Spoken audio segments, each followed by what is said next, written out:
Նոյեմբերի 19-ը Տղամարդկանց միջազգային օրը կարևոր եմ համարում խոսալ տղամարդկանց մտավոր ու հոգեկան առողջության մասին։ Մենք սովոր ենք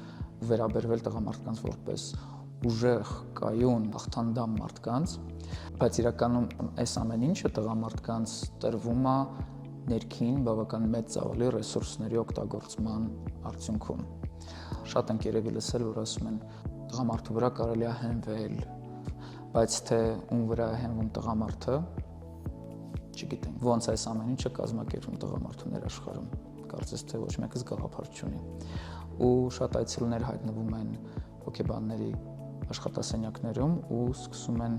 խոսալ իրենց տարատեսակ ապրումների մասին, միայնակության զգացման, կյանքում տեղը չգտնելու, որ օրինակի համար ամեն ինչ կարծես թե կարգին է, բայց իրանց որպեսությունը այդքան էլ լավ չի ու բավական երկար ժամանակ է պահանջվում, որպեսզի կարողանալ գտնել այդ ամենի սկզբնապատճառը կամ արմատը